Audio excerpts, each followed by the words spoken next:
Right. Welcome everybody to the Ultimate Advisors Resource Podcast. Today I've got a very special guest. I've known Don Conley for a number of years. I think when I first got into the business, I watched we'll call it infamous MDRT speech. That was really about kind of what I want to talk about today.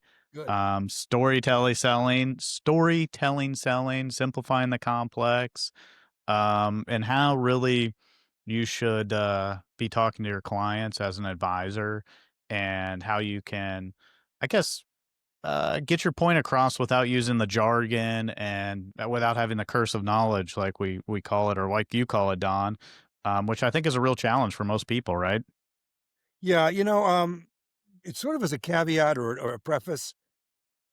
Technology moves at blinding speed, obviously, but the Yes. decision-making process is not. It's evolved very, very slowly over the centuries and over the thousands and thousands of years. So we still make decisions like people made maybe 500 years ago. Is this safe for me? Should I run? Should I fight? Is this good for my family? Is this Yes. person here to help me out? Or here to sell me something? Here to sell me something? So that's about. I say that because stories and analogies become timeless. Yes. The great ideas are timeless because the decision-making process is ages old. So technology is wonderful. AI is I'm a big user of AI, but when it comes to Yeah, it's picking an fun. advisor, people rely on their lizard brain, believe me, the instinct. So so why do you think that is? Why do you think they rely on their gut instinct rather than the facts and the figures and how smart this person sounds or anything like that? Because it's the way we're wired, Jordan. It's in our DNA. Anytime you meet something new, it's called categorical reasoning. We make snap decisions. Kittens are cute, snakes are dangerous. Yeah. Princeton and Harvard both just did very interesting studies recently. And according to them, this is not me, it's according to them. According to Princeton, people decide about you in less than a second just by looking at you. So here comes a Less than guy a down the sec. street with a long beard carrying a knife. You're going to make an instant decision. Yeah. Financial advisor walks in your living room. You're going to make an instant decision. Harvard study. I'll send you both these studies if you want them. The Harvard Yeah, we'll put study. them in the download. Yeah, the Harvard study is very interesting. People make up their mind to continue listening to you before you're done with your first sentence. Wow. That's instinctual. So the reason I say that is if someone's going to open an account with you as an advisor, three things have to happen. The person must like you, the person must trust you, and the person must think your recommendations are right. So the three questions you have to answer immediately. Do I want to continue listening to this? Do I like this person? Do I trust this person? And do I want to continue talking with this person? So the opening seconds create a ripple effect throughout the whole meeting. Certainly, yeah. And too many So advisors walk in, Jordan, talking about data. And people that's are all focused of on them do, I authenticity. think. Do I like you? That's the number one. Do we like each other? That's the number one question. We all the business people we like. So Yeah, you may be talking about whatever you're talking about. They're deciding in their minds, do I trust this guy? Do I like this guy? When mom that's and dad leave irrelevant. your office after the first meeting, they don't get in the car and talk about downside capture. Dad Yeah. asks mom one question. What do you think? You like him? You like her? You trust her? If the answer from mom is no, not going to get the account. No, they're gonna move on, aren't they? Yeah, so it doesn't matter if you're from Nebraska or New York City, Merrill Lynch or LPL. It doesn't really matter. If I like you and trust you, we're good. And Yeah. that's been around forever. It has nothing Well, to and do with AI or technology. I guess that's why not every client is working with the most prestigious firm out there, because you've got advisors at all different levels, and it really comes down to the do I like them? Do I trust them? It's who makes the connection is going to get the account, the emotional connection. That's who gets the account. We're all selling the same products, the same process. We're all Chinese restaurants. We're all Italian restaurants. Selling the same food at the same price. We're all trained in the same factory. Yeah, We all no look doubt. alike. And if you don't make a connection, Jordan, you're a stranger with a briefcase. That's all you That's are. You make the connection. That's why, things like thank you notes that are handwritten, doing the little things. That's what makes people respond. They don't yep. respond to Merrill Lynch's white paper on downside capture. Or how you should be tax harvesting your account to optimize Exactly, your exactly. You know what the situation. good ones are gonna say to you? "Jordan, do what you think is right, it's up to you." That's when you Yeah. know you got the relationship. Yeah, definitely. But So, I think that they're going to like you said, they're buying the advisor before they buy any solution. So, what are some of the ways that, at least initially, an advisor should try to make that first second, millisecond impression? How should they make that a positive one? Or what are you some walk in strategies full of to make it confidence, not arrogance. There's a big difference. You don't know the difference, you're not gonna make it. The big difference between arrogance and confidence. You're totally gonna look the different part. things? You know, with guys, I'm not sure about women, but with guys, the first thing we do is look at each other's shoes. I don't know why, but as silly as if your shoes aren't shined, if your shirt looks wrinkled, if your hair's not right, rightly or wrongly, it could be a poor judgment, but it's a judgment. Jordan, think of the people you've met over the course of your lifetime: waiters, service people, counter help, reps. You've made decisions about those people. And once you do, it's very hard to change your mind. That's a really good point. If someone walked in my office today wearing a t-shirt and dirty pants versus wearing, a button down that's pressed and dress pants, I would think of them totally differently, Yeah. regardless of what they were trying to Rightly or sell. wrongly. Yeah, Yeah. yeah, right. I mean, the guy with the dirty pants might be better at selling widgets or whatever, but I'm going to get the immediate impression that one of them cares more than the other, and it's not gonna be the guy that dressed sloppily, Yeah, right? if you go in and start talking about product and data, the biggest question we all have to answer is what makes you different. You're all from the same factory. Why should I choose you? If you can't answer that, you're not going to succeed. But too many people say, well, it's our firm's resources are great. We've got a process of investing you would love. That's not the right answer. And when you do that, you sound like a salesman or a saleswoman. And it Yeah, just you comes really do. across as a little shaky, a little shady. The difference is you. When Yeah, I go to a doctor, Jordan, I don't look at getting healed as a bonus. I expect to get healed.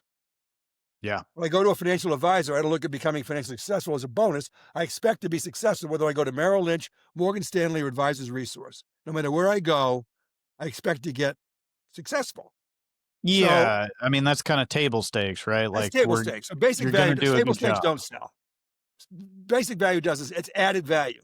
I can come see you in Dallas, Jordan. I can drive, which would be a great drive. I can drive a $25,000 Honda. I can drive a $100,000 Mercedes. I expect both cars to get me there because the Yeah, basic value of a car is transportation.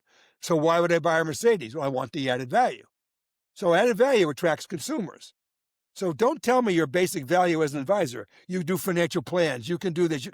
That's table stakes. Tell me your added everybody value. does that. Yeah. Give me one thing you can do that person across the street can't do. Give me a reason to stop looking. And it's a very difficult challenge. You got to think about it. You got to get alone by yourself and do some serious introspection.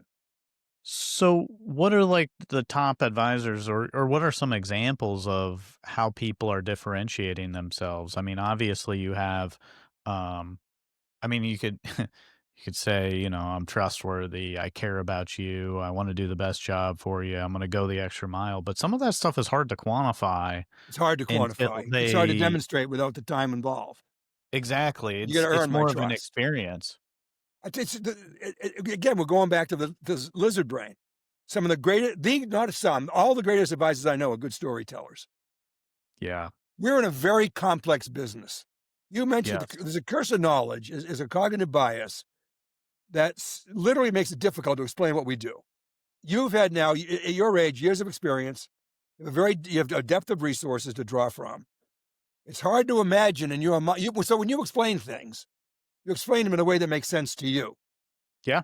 So you explain diversification in a way that makes sense to you. The person across the table is of lesser knowledge. It's hard to imagine that. So while we hear clarity, they hear blah, blah, blah. The Yep. great advisors overcome the curse of knowledge. Now, can I just talk here for a minute and back up? Yeah. There are two guys that we all should thank. One guy's name is Rudolph Flesch. The other guy's name is J. Peter Kincaid.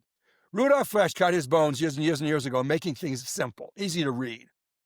You go Okay. back centuries, sentences were paragraphs and run on, the whole page. Now they're getting shorter and shorter over time, getting shorter and shorter and shorter.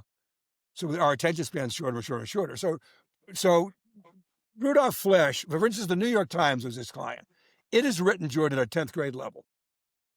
Wow.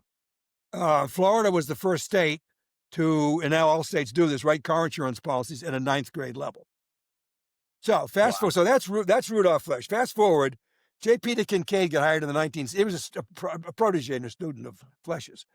Kincaid got hired in the 1970s to write manuals for the Navy, for the difficult manuals, the technical stuff.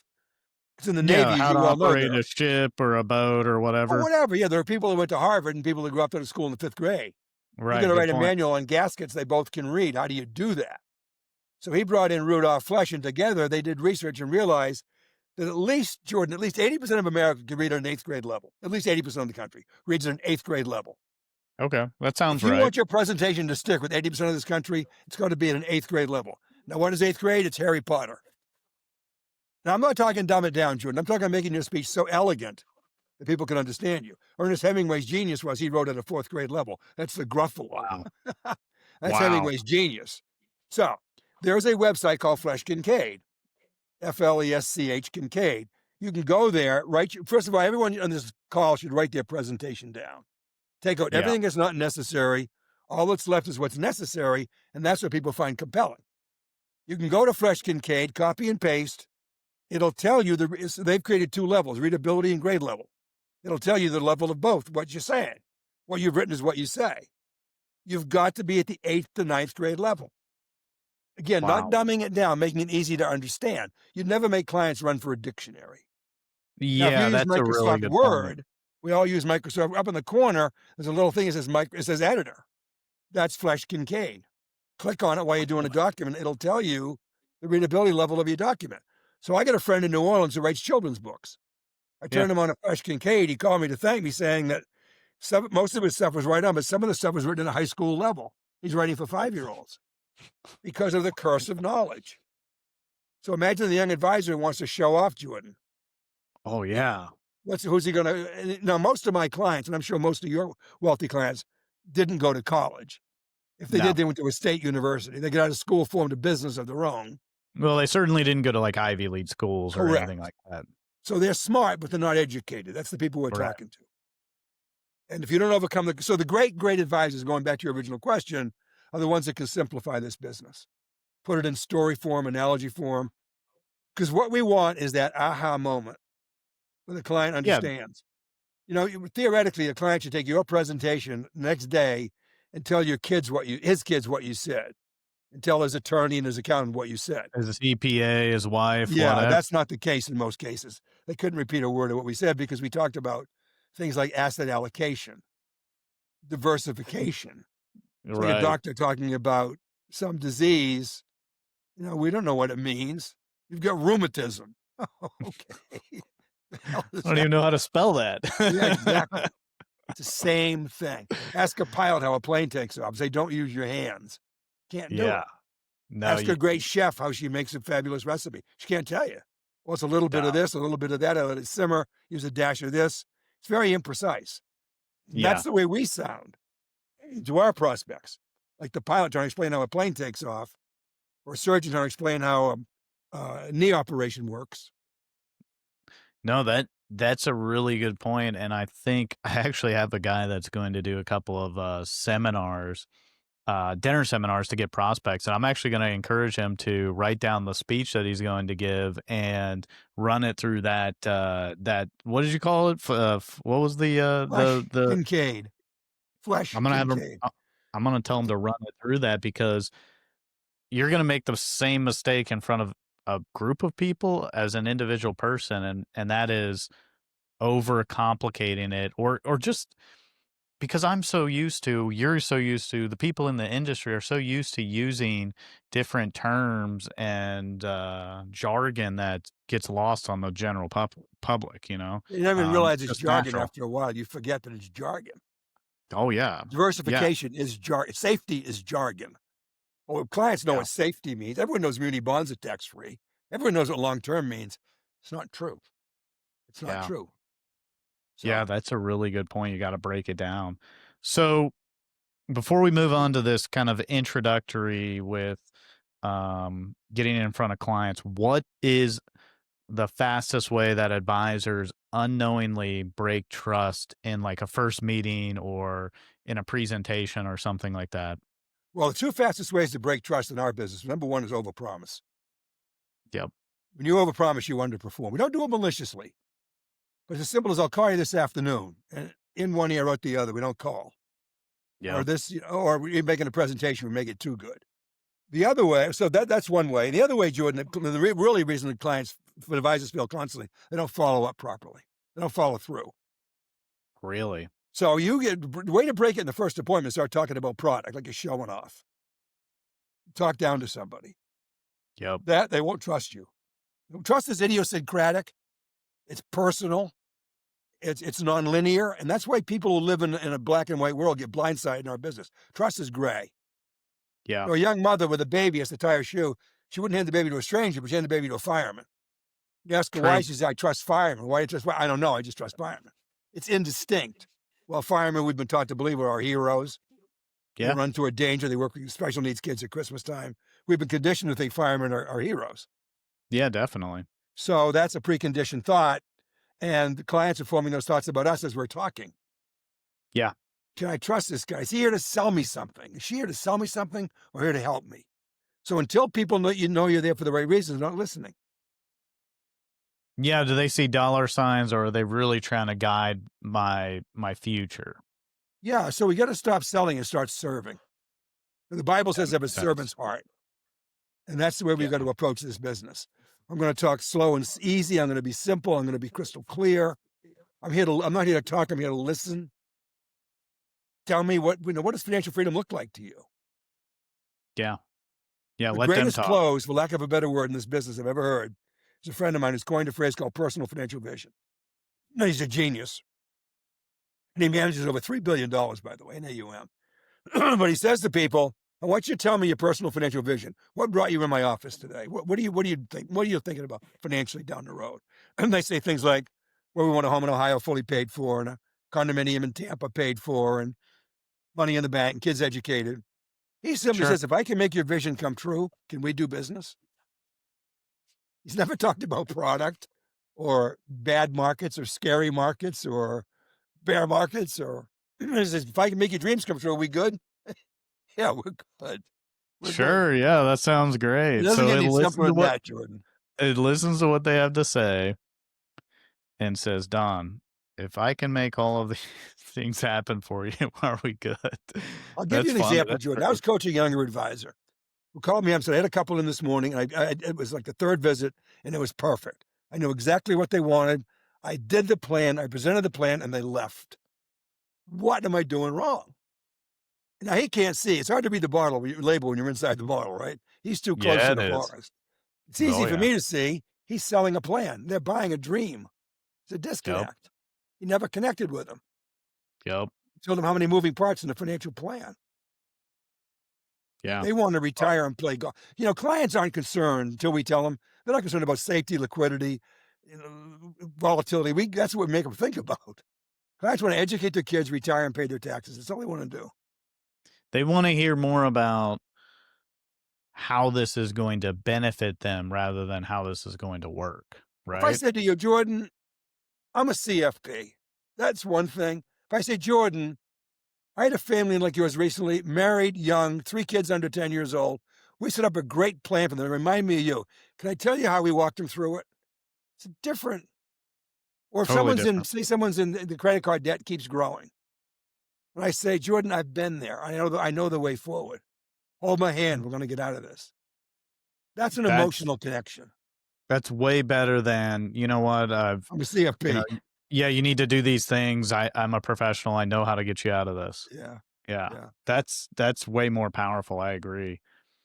So, I think you're kind of known for simplifying the complex or making the complex simple. So what's your process or what type of things do you do to um translate like what you just said, the technical language into something that clients understand or can connect with? Is it all about the stories? Is it about It's applying make it different, there's a thing called a schema. Schema is a literary device.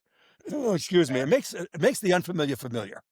okay. So we want to take something they don't know, what a financial plan is, what diversification, or whatever it is, and hook it to Yeah. something they do know. So the classic example of a schema, the great story about a schema, was when the movie, remember Speed with Keanu Reeves? Uh-huh. When that movie came out, they were starting to sell the movie to get the Uh-huh. financing to make the movie. In one of the meetings, somebody said, well, "What's Speed about?" He said, "Well, it's Die Hard on a bus." I said, "Oh, okay, I get That that." makes sense. Yeah, I So get what we've that. got to do is what I do is I try to create schemas. Don't think of me as a financial advisor. Think of me as an airline pilot. Now, nobody knows what an advisor does. Everyone knows what an airline pilot does. Yeah. I say, when you fly, there are three things you want to do. You want to take off and land safely. You want to get where you're going. You want to get there on time. That's what I'm going to do for you financially. Now, one major rule is I'm not paid to predict the weather. I'm paid to react to weather. So some days I'll come on, Jordan, and say, fasten your seat. I mean, feel free to walk about. We're in no turbulence. Other days I'll say, buckle up. We're in rough weather. But when Yeah. this journey's over, Jordan, I'll get you where you want to be on time safely. That's That my job as an advisor. that actually that illustrates exactly what an advisor does. Yeah. I mean, I get the visual is so powerful of what you just said. I mean, it kind of makes sense. Yeah. Well, no, no, no, it doesn't kind of make sense. It And that's how actually you makes simplify. exact sense. You try to make the unfamiliar familiar. I'm going to today. I don't want to get sidetracked, but one of the things we all should do is before we go in their office or home, or they come into our office, say, what is the one thing I want these people to remember? What's the one point I want to make? Might be hire me as your advisor, diversify your Yeah. portfolio, buy an annuity, buy long-term care, whatever it is. And then we create visuals in our mind to explain, okay, I want these people to buy long-term care. How do I tell them what it is? Well, it's like a fire extinguisher. You hope you never have to use it, but if you do, you got it.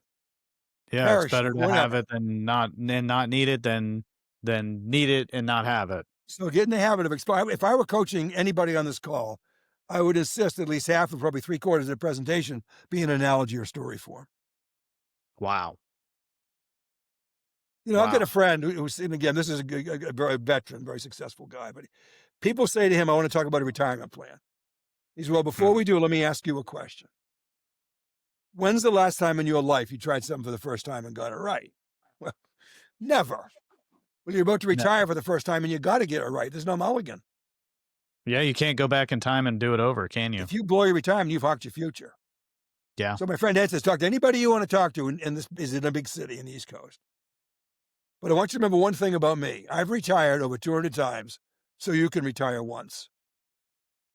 I really think That's that. Jordan, I had a powerful. procedure. You know what a watchman is? You heard the phrase watchman? Yes.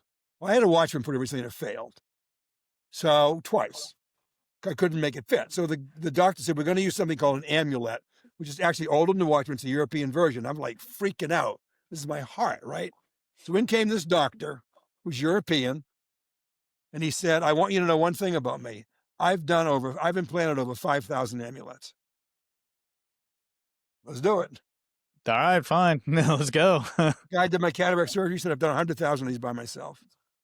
Not my clinic, me. He said, he's got a big clinic. He said, what the catalyst shoot? I've done 100,000 cataract surgeries by myself.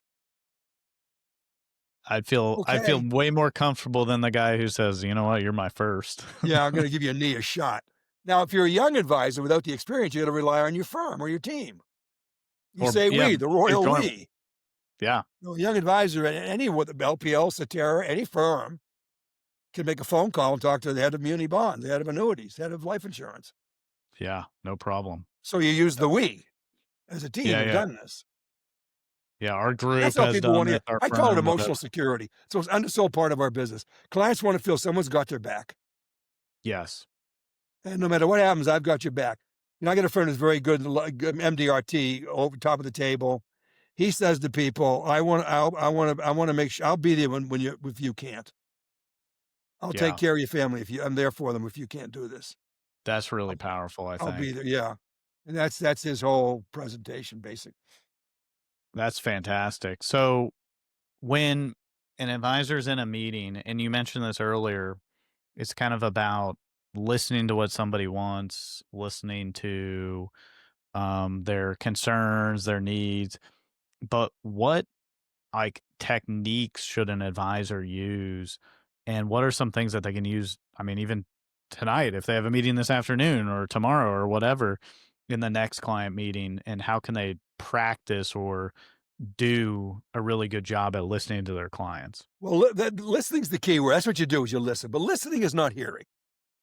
Right. Hearing is recognizing the radios on a car just backfired or someone Yeah. yelled your name on the mall. That's hearing. Listening is focusing 100%. Jordan, if you're talking and I look you in the eyes and what message am I sending to you? I'm paying attention. How about if I check my watch or look at my cell phone? You're uninterested and you need to get out of here. Yeah. So what you can do is learn how to be an active listener and practice that. And I think when someone comes in your office, first of all, nobody should interrupt, but you should also have nothing on your desk that's distracting. You can have pictures of your family. That's fine. All that stuff's fine. But I mean, But you don't want to be, you shouldn't have this thing yeah, you right don't want to be here. looking at your phone. Yeah, I'm You don't talking to want you. it I'm going, right here. yeah. In fact, I got a friend who always asks clients, "Why did you fire your advisor?" I'll tell you two quick stories. He called up and told me. Yeah. He said, "Why'd you fire your advisor?" And they said, we loved our advisor. We'll tell you why we came here. She has young kids your age, at home, and she has nanny cams, and she has the monitors are in her office. So she couldn't help it. While she's talking to them, she's checking the nanny cams to see what the kids are doing. And they said it was so insulting. Yeah. Another guy told him, I like my advisor, and we're in the same church, we're friends, but every time he calls me, he's trying to sell me something. I'd like to get a call from my advisor with no agenda, he said. Talk to me about the Wow. World Series of the Red Sox or something, the Dallas Cowboys. Don't talk to me about trying to The sell me an new annuity. yeah, the new life for annuity product that they were So he said, trying to it's not right. I ended up ducking my advisor's phone calls. wow. That's not right. No, that's actually really powerful what you just said because I think a lot of people make that mistake. Just don't do the they don't do the just checking in call or hey, want to let you know everything looks good with, your policy or your My thank you notes are so annuity or important. whatever. We're in an age of text and emails. A handwritten envelope with a stamp on it looks pretty, it stands out. And then you Oh yeah. personalize it. Oh, by the way, you told me your daughter Emily has a soccer game this weekend. Good luck to Emily in a soccer game. I only have to write 3 sentences. Or just call and say, I'm checking up. Yeah. Just check it up. And where I'm from, the Northeast, after a snowstorm and a power outage, how you doing? Is everything okay? I got a friend of mine who called me out. He's in Philadelphia. They don't get a lot of snow, but once in a while I get snow. And it's havoc. It's like Dallas with ice on the street. It is It's havoc. terrible. He went out, Jordan, and bought 5 or 6 bags with the basics at the grocery store. He bought eggs, he bought milk, he bought bread, butter, and went around to his older clients and just gave them a little blizzard bag, they called them basically. Yeah. And just check it out. Make sure you got eggs and bacon and bread, coffee. And he didn't try to sell him another annuity while he was there? While I'm here, let me give you a PowerPoint presentation. While I'm here, I'm sure you've got at least 100,000 underneath your couch cushion somewhere, so let's see what we can do with that.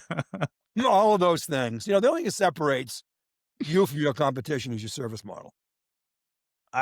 You're 100% right. I totally agree with that. We're also on the Be same mutual funds, same managed money, Vanguard, whatever it is, it's all the same. Well, and in theory, many clients with technology could not that they should, but they could do some of this stuff on their own. Like, they don't even need you at this point with how easy information is available now. Well, I'll tell you a story about that. A great story. An advisor can deal with that. I got a friend who's an advisor.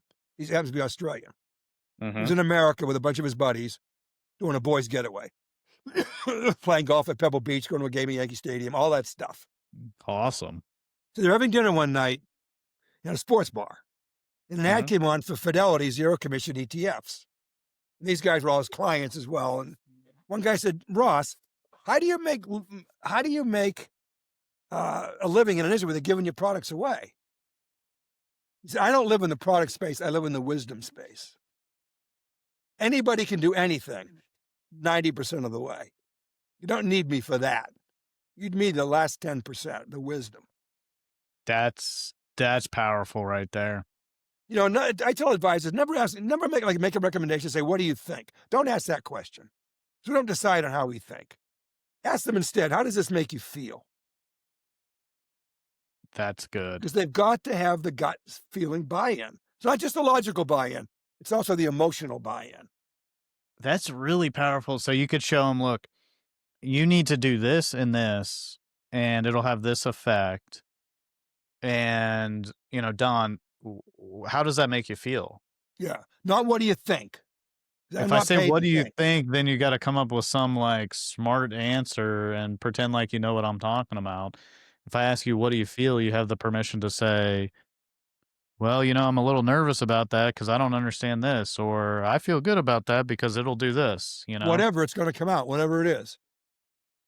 That's extremely powerful Yeah, because we we need have both to, too. You need the logical buy-in and the emotional. The brain is a great BS detector. So oh, if yeah. something sounds too good to be true, it probably is. So we don't want to get swept away emotionally. That's where our logical brain kicks in. But then we need the emotional brain because there's never enough information on the logical side. No. Send me something. Send me something else. Tell me. At some point, you got to make a decision about me. I'm done sending you stuff. The Yeah. I logical mean, brain shuts down. The emotional brain takes over. So we need both. Most you need advisors to, get logical buy-in. It sounds right. It's priced right. It's good for my family. And they let it go. They don't ask about the emotional buy-in. How does it make you feel? they leave that part up to chance, I think, Yeah, they more than can't. they You got to ask the should. question. Yeah, yeah. That's a really good question, and I've made that mistake probably hundreds of We times all have. asking you, what do you think about this? And really, I think I probably actually mean, how does this make you feel? But I'm not actually asking that. You're asking them,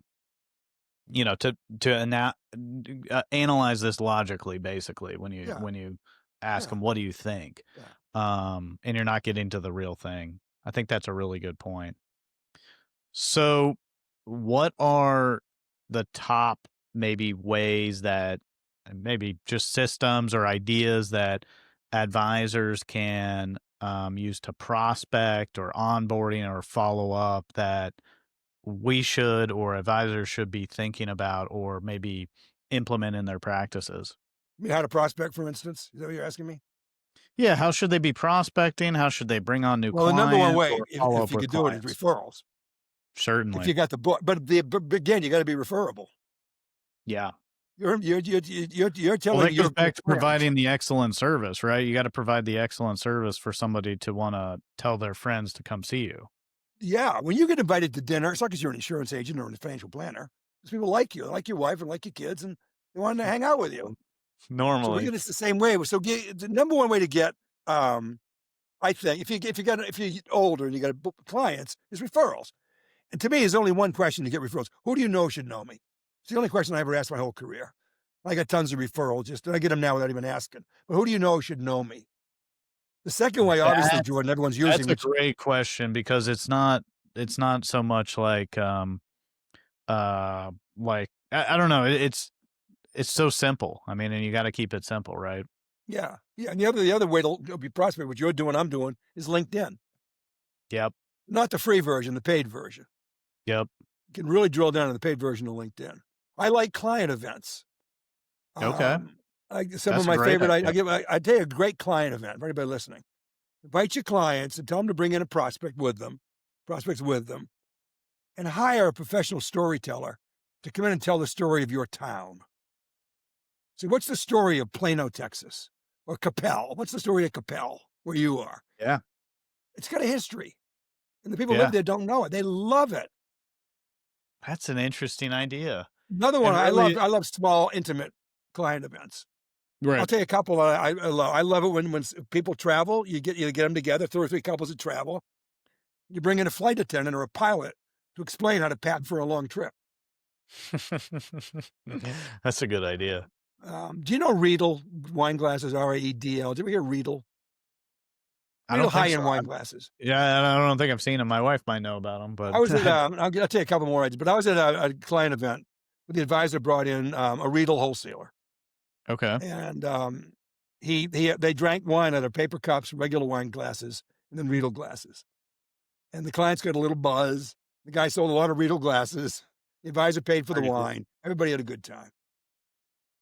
It's a great idea, and he didn't even talk about anything to do with him. No, That's for a different day. Client events are supposed to be fun. Not, I get them now at my age for cremation. I do not want to go. It's, now, I used to get Viagra, then I got retirement homes. Now I get creation. At being 80 years old. So Oh I don't my want to go god. listen to a seminar on cremation. I really don't want to do that.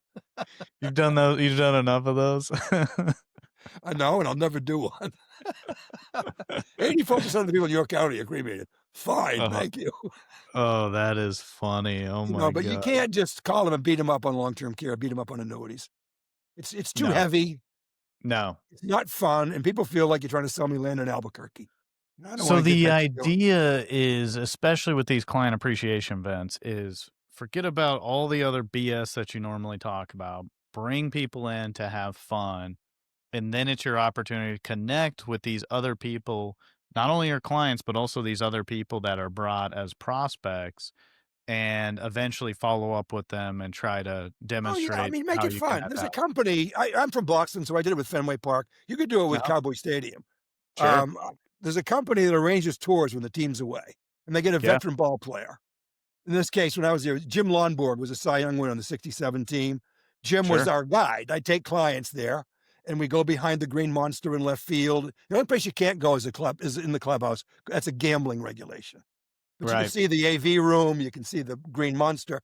Imagine taking a tour of Jerry Jones's stadium with That'd a be cool. guide, an Yeah. ex-cowboy, taking, and you can do it. It's the cost is not that much. Yeah. And so things like that. I have a list of which, if you want, I'll send them, 23 client events that are fun. Bring in a People songwriter. My buddy brings in a songwriter from Nashville. The clients write the words, he writes the music, and they make a country song. that's a And they good all idea get too. autographed copies of the song when they leave. He writes it up as they're going along.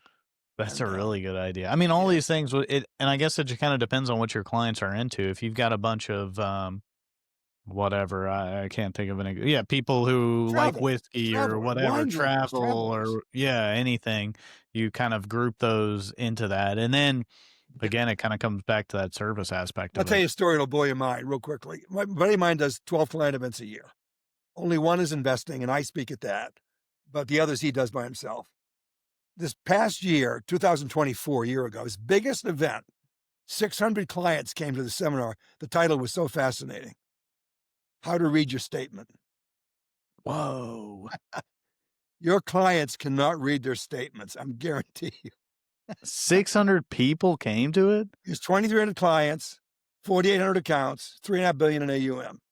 Holy 600 clients showed cow! up with, he said, bring your statement. I'm going to show you how to read it. Because they forget, or they don't know in the first place. And you know what they do with their statements, Jordan? They throw them in a drawer with all the other statements. They look at the bottom line.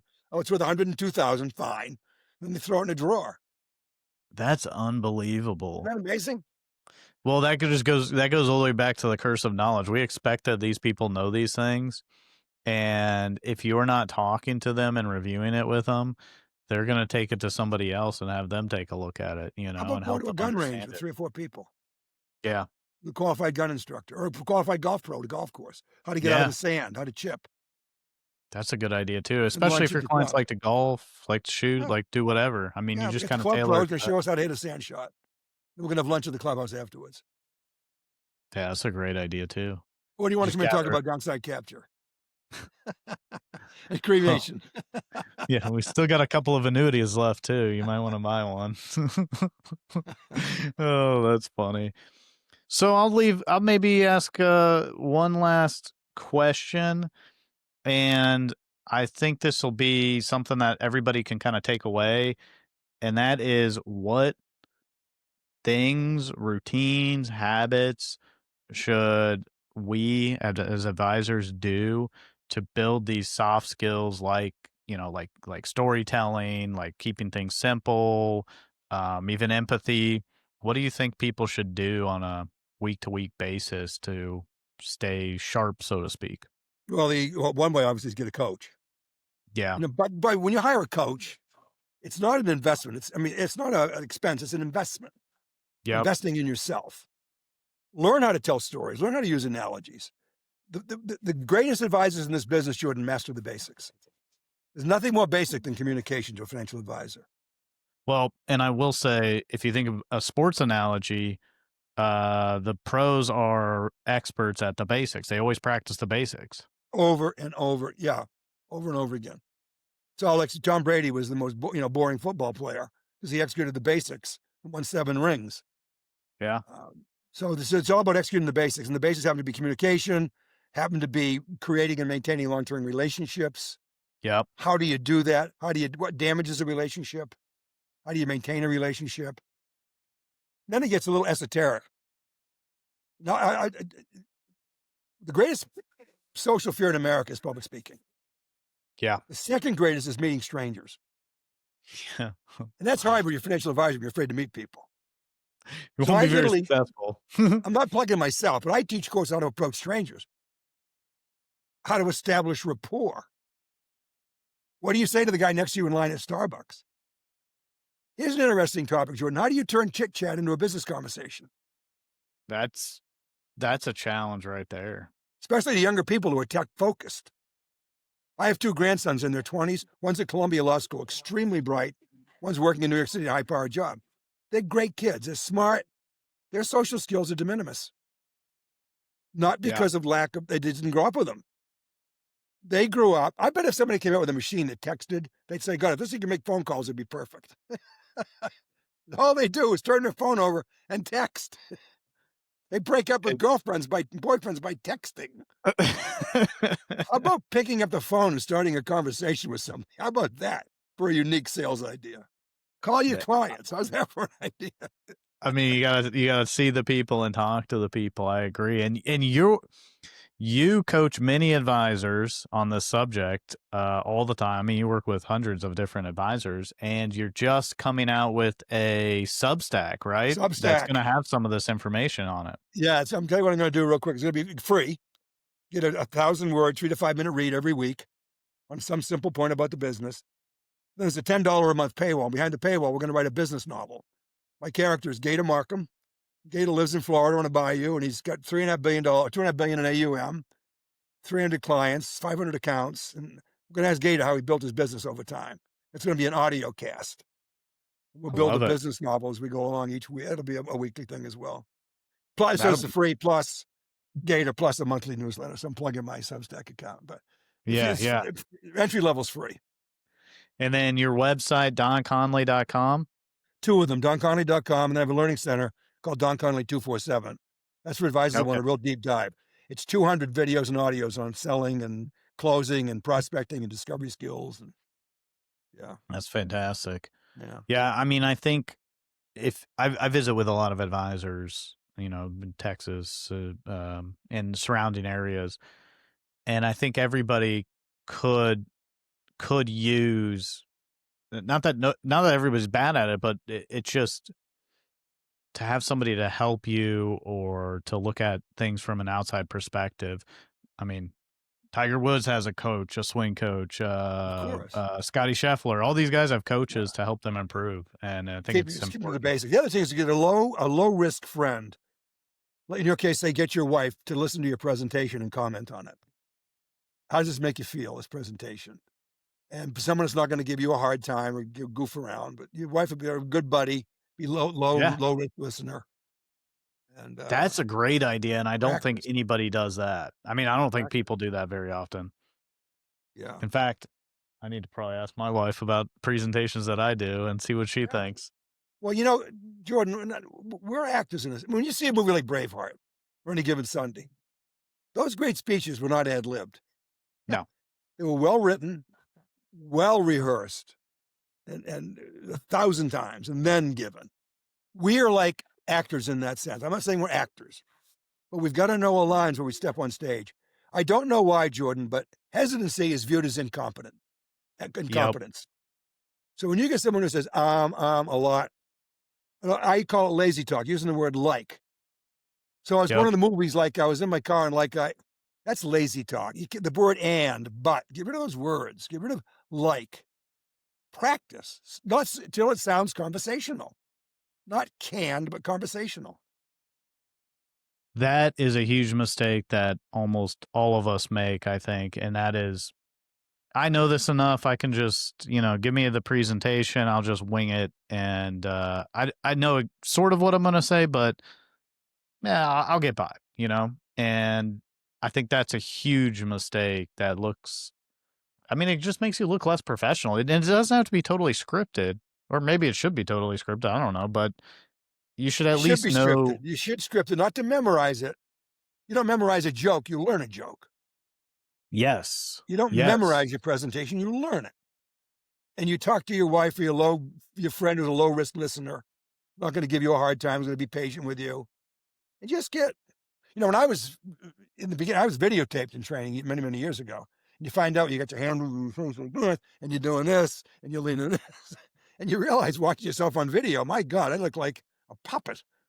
You stand up, sit up straight, keep your hands down, lean forward, be confident, smile. It's all practice. It's all yeah, practice. yeah. And there's an aversion to doing that for whatever reason. I mean, Serena Williams won that's 23 why. Grand Slams. You think she was born with that ability? I mean, 23 title, 23 Grand Slam, 23 Grand Slam events. She I wasn't born. It was some Taylor practice. Swift was not born a great singer. She practiced. Yeah, We all have to practice. No, we don't practice because we say, well, I have no time to go to the driving range. I can't practice. Yeah, you can. Every time you give a presentation, get better. yeah.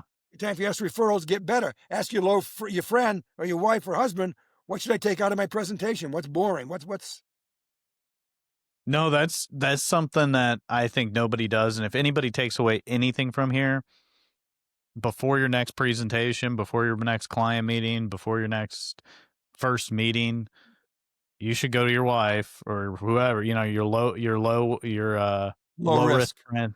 friend and say, "Hey, listen to my presentation and give me some feedback." We'll do it again. There's another time. There's a device called a message triangle. Okay. And you use that. It keeps you on track, get your presentation down to 3 to 5 minutes. You never, ever stray. Invite me back. I'll say, I will talk I told you how to build one. But it keeps you, every wholesaler uses it for talking to an advisor, every advisor talking to a client. And you write down what you want to remember and 3 reasons why you want to remember it. And it just works so well. Writers Wow. use it. It's called a message. It's a literary device, message triangle. You can Google it if you want. Google message triangle. And that is to deliver a specific message and Stay what on you want the track. person In to Dallas, Oh, I you're gotcha. talking about annuities and life insurance, and you're talking about the Dallas Cowboys, the Texas Rangers, or the Super Bowl. How'd they get here? How'd they get off track? This keeps you on track. When you tell a joke, you don't deviate because you come into a punchline. You get Yes. through it, you tell the joke. Same with the Yes. presentation. Now, if somebody interrupts us, how about them boys? Okay, we'll talk about the Cowboys, but most people aren't going to do that. No, They're they're going to listen not. to you until you're done. That's a really good point. And again, why are we so adverse to practicing? Every other profession generally is going to practice Because what it's they do. hard work. We, it's boring. I will tell all your listeners, every one of you listening, I don't care if you got 5 billion in AUM. We are all blue collar workers in a white collar world. Bill. Our job is routine. It's putting knobs on the radio in the factory, day in and day out, executing the basics every single day. It's doing the ordinary things extraordinarily well. Rory McIlroy swings a golf club just like I swing a golf club. They're two different swings. His is better than mine. It's a little different. I've seen you Yeah. play golf. It's practice. Roy McIlroy. I heard a golfer being interviewed recently. So I tried to hang with Roy McIlroy in the driving range. I couldn't do it. He spends 4 hours making balls go, drawing the ball, and 4 hours fading the ball. So it's 8 hours with one club, hitting draws and hitting fades. That's boring. Jordan, Spieth. Jordan, who am I thinking of? Jordan Love? Spieth, the golfer. No, it was Davis Love. Davis Love. Oh, So he used to take one club to the driving range, hit that one club till he hit 300 balls within 10 feet of the pin. 90% of them 10 feet. If there's rain of balls, 90% to be within 10 feet of the pin, and we go back to zero. It may take him 3 or 4 days to do that, but he did that. One club. yeah, and that's what your point is. Like nobody wants to practice because it's boring. Yeah, well, this is not our job. This is our career. You better practice Yeah. and get good at it. Or you know Yeah. what? If I interviewed on this call, anybody coming out of college or high school, said, what is your goal in life? No one has said to me, well, my goal is to be mediocre. I just want to be an average run-of-the-mill financial advisor. I want to be great. Well, you're not going to be great by getting struck by lightning. It's practice. It's No, it just the doesn't just execution of the basics. it doesn't just happen. It's through I read experiences and practice. I know we're going to go, but I read a interesting comparison. Someone was talking about models. Models are very attractive people. They don't Yeah, work very much and not paid very well because it's hard work. Then there are supermodels who are people throw money at them. They work constantly. They're internationally famous, wealthy beyond our wildest dreams. If you look yeah. at them, Jordan, they're no prettier than models, No, but they made the decision to be great. And you don't walk there, you leap there. So there are advisors with 70 million, 100 million in AUM. There are advisors with 7 billion in AUM. I know a guy with 7 billion in AUM. that's crazy. He he was a disc jockey before he got in this business. He's not some Superman, but he No, focuses. He has a niche within a niche, doctors, and yeah. he just works his fingers to the bone. That's all it takes, and it just, You know you what gotta be people say you about gotta him? put He's in work. lucky. Huh? He's so lucky. He's got 7 billion. He's so lucky. He's not Yeah, lucky. luck tends to follow the people who, put in the effort, doesn't it? Yeah, yeah, yeah. So I don't want to drag this on, but yeah, thank you for the opportunity. Well, Don, enjoyed our conversation. Everybody check out Don's Substack. The website, we'll put a link in the description of this. Thanks, Don. I always enjoy talking to you. Thanks for your insights, and Thanks, Jordan. thanks for talking to everybody. Talk to you soon. Yep, thanks. Bye bye.